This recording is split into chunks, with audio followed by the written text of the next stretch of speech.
O feminismo para mim é importante porque ele não resume só discutir uma sociedade de igualdade entre homens e mulheres. Ele é isso, mas eu acho que ele também propõe uma nova sociedade em que a partir da igualdade entre homens e mulheres a gente pode discutir várias coisas, né? Discutir questões de classe, discutir questões das desigualdades que permeiam a sociedade. Eu acho que o feminismo ele é revolucionário nesse aspecto.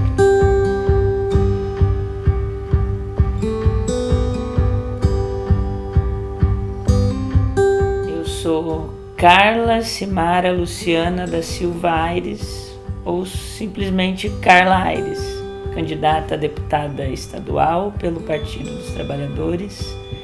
E a gente hoje está aqui em casa, na minha casa, onde eu vivo com a minha companheira, com o meu enteado. Eu nasci no interior de São Paulo, numa cidade chamada Jales. De lá eu saí para fazer graduação no interior do Paraná, em Maringá. Quando eu tinha 11 para 12 anos, uma professora do colégio estadual, que era minha professora, aquela professora que a gente sempre tem mais admiração, ou que é mais legal, ou que é mais assim, ela se candidatou vereadora da minha cidade. E foi eleita, e ela era uma candidata mulher, a única ou a mais de destaque candidata mulher do Partido dos Trabalhadores da minha cidade. E com 16 anos eu me filiei ao PT, e a partir daí comecei a militar nessa juventude partidária. Eu fui uma jovem que sempre esteve envolvida com isso, então assim, ser candidata ou participar da política institucional parece que sempre esteve no horizonte, porque enquanto cidadãs e cidadãos, eu acho que é um dever de todos nós nos envolvermos com a política, com as questões da cidade, do estado, independente de onde a gente nasceu ou mora. Também foi na graduação, no período de faculdade, que eu me reconheci uma mulher lésbica e não sei se automaticamente, mas nesse mesmo contexto me envolvo com os movimentos feministas e LGBT dentro da universidade, né, na cidade, e acho que isso está um pouco no conjunto de descobrir quem eu era, né, de me associar a coletivos que também eu encontrasse iguais a mim. Os assuntos que eu pesquisei, que sempre foram partido político, movimento de mulheres, participação de mulheres na política, são também a minha vida, né? O meu lugar de ser uma mulher que interage com a sociedade desse lugar partidário, desse lugar dos movimentos. Eu que venho de uma família do interior, né? Que também sou a primeira pessoa na família a acessar uma universidade pública, e acho que a primeira e única da família, né? A graduação, o mestrado, o doutorado, diz muito disso, da sociedade que a gente quer construir. Eu sonho em discutir temas na Assembleia Legislativa que digam respeito à vida das mulheres, às juventudes e também à população LGBT, como se isso não fosse privilégio, porque a forma com que esses temas às vezes entram nos espaços de representação, quando a gente não tem representantes que discutam de fato esses temas, é geralmente como se fosse ou privilégio, ou migalhas, ou adendos de projetos de lei ou de discussão. Eu acho que esses temas eles carecem de estar no centro desse debate, né, como prioridade. Então é importante que a gente discuta e pense uma educação não só pública, gratuita, de qualidade, mas que seja um espaço em que a liberdade de pensamento ela seja viável, e daí passa pela construção de uma política que não cerceie o pensamento. E essa discussão de escola sem partido, essa discussão de retirar as discussões de gênero do ambiente escolar e da possibilidade de discutir com a juventude, com as crianças, questões que permeiam o dia a dia delas. Então, tudo isso passa pelo espaço legislativo.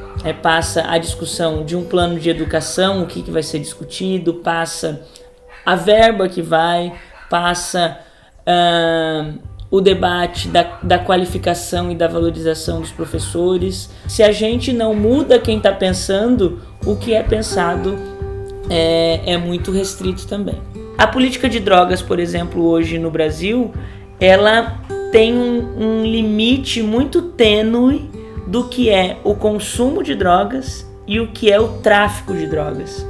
E o Estado, nesse limite muito pequeno, né, acaba sempre criminalizando aqueles sujeitos clássicos que estão aprisionados na sociedade brasileira. O pobre, periférico, negro, né, e não se discute, de fato, o que está antes disso. Se a gente não discutir o consumo, se a gente não discutir a descriminalização do consumo, se a gente não discutir o que é tráfico, o que é consumo, se a gente não discutir os prazeres, se a gente não discutir abertamente, essa questão da segurança pública não vai ser resolvida como dizem que será. Hoje a gente é o segundo estado, né, que mais tem casos de estupro, de feminicídio, e não temos basicamente nenhuma política de fato efetivada para o combate a essa violência, seja do ponto de vista de combater a violência na ponta, seja de prevenir a violência. Por que não se tem isso? Porque é um estado que tem muito pouca representação de mulheres e, infelizmente, quem está lá hoje, a maioria são homens brancos, heterossexuais, que não pensam destinação de verba para política para as mulheres, e até mesmo um governo de estado que não coloca esse debate na centralidade. Então acho que é central também discutir a possibilidade das mulheres no estado todo terem acesso, né, a esses locais de garantia do aborto legal e seguro, né? Nós não temos absolutamente nada que diga respeito aos direitos da população LGBT, e daí não é só restringir mais uma vez a criminalização da LGBTfobia, né? Mas é garantir o acesso a uma saúde de qualidade, é garantir o acesso da população LGBT a empregos qualificados, né, e dignos, é garantir o acesso da população LGBT à educação. Hoje a gente tem um estado que se diz aí gay friendly, né, mas é um estado que na verdade discute a população LGBT de um único viés, que é o turismo, mas não se discute a qualidade de vida da população LGBT que vive na cidade e que está no estado de Santa Catarina, que não está só na grande Florianópolis. Parece que a LGBT é uma questão urbana, que a gente só quer discutir a cidade, só quer discutir ir para balada ou ocupar o espaço público aqui na cidade. Mas a gente teve contato com muitas pessoas que estão na zona rural de Santa Catarina e que quer discutir como é ser LGBT na zona rural, como é ser LGBT sem terra, como é ser LGBT no oeste, num contexto de fronteira, né? E há essa diversidade dentro da diversidade. A gente tem que discutir as ideias em conjunto, porque discutir homofobia não é só discutir, não é um problema nosso, né, LGBT. Não é um problema meu, Carla, lésbica, que eu tenho que resolver. Não, eu quero jogar para um espaço em que todos possam discutir isso. Mas obviamente que se eu não estiver lá, talvez esse debate não seja colocado. Então é um pouco